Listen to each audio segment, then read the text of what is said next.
What's up YouTube? Ryan with the MXG channel, back here in the parking lot at AMC with some 125s to show you guys today. That's right, 2024 model. It's got the 125SX and the 125XC. So first of all, let's clear up a little bit of confusion about these bikes in years past. So in 2022, the 125SX would have been your carbureted motocross bike. The 125XC was also carbureted, but the SX was kickstart. The XC was kickstart and electric start with an oversized tank and all that. And there was a 150 XCW that would have been your electric start TPI model. All that's changed now. These bikes are the same setup. They are both electric start only. They are both TBI. And there's another common misconception about transmissions. So this is the same transmission, the same engine, the same virtually everything except what I'm about to go over with you.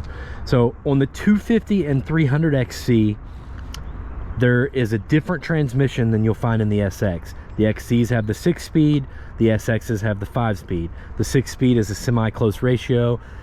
People tend to like it better for off-road. In the SX and XC 125, you don't have that difference, guys.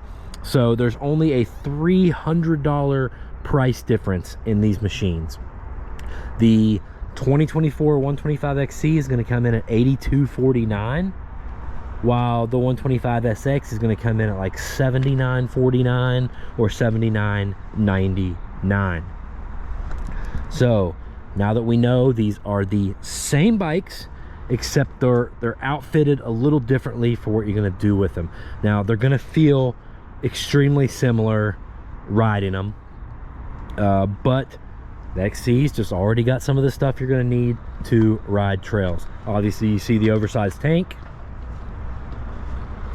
you see the kickstand, you got the 18-inch rear wheel. You can kind of see how much taller that tire is versus the 19 obviously does better in moto, but the 18 is going to help you with not getting pinch flats, help you going through ruts, help you absorb some shock, stuff like that. That's going to be your big difference. So the fuel tank on the XC is going to put you in at like 2.37 gallons, and the motocross fuel tank is going to put you in at like 1.9 gallons. So this is more than enough for a motocross race, but this tank will generally get you through just about any off-road race. You know, 2.5 hour off-road race, guys don't really have a problem with that tank. But let's talk about the biggest difference between these two bikes, and the difference where I think I might see some motocross guys buying this bike instead and just throwing a 19-inch wheel or a regular tank on it or something, or just riding with that tank, and it's going to be the forks. So KTM's been on their air forks for a long time, starting with the AERs, which may have been what, 16 maybe. They've now moved to the AER Exacts. I want to start off by saying that I love the air forks for motocross. I love them. Some of the benefits I'll tell you real quick: free spring rate adjustments, less weight on the front end, easier servicing, more adjustability for certain scenarios. They're great, but a lot of people don't like them, and for whatever reason, KTM has decided to listen and give you guys spring forks on the 2024 XCs. You can see this bike shipped very early. It didn't even get fork stickers yet, but I'll show you the tops of these caps. You can see now these are not Explorer spring forks. These are not closed. These are not open cartridge Explorer spring forks like we've seen on the XCWs.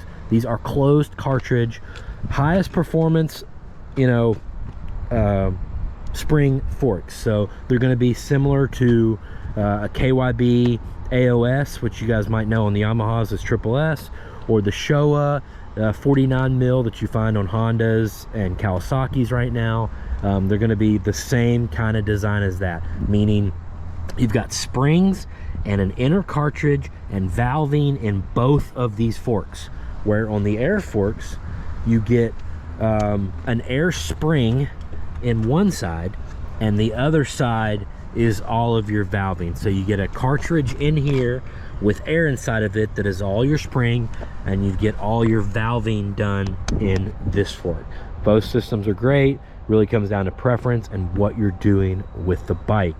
But it's going to be way more expensive, at least in the next couple years, to buy these forks than it is to buy a lot of guys change out their wheels anyway, or have an extra wheel set. So I can see some motocross guys getting the XC so that they can get these forks and just swapping out the wheel and the tank and removing the kickstand or something like that, because there is only a $300 difference.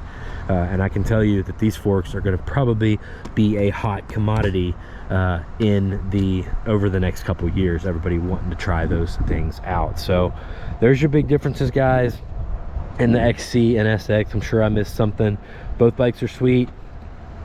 I think both of these are available as of now.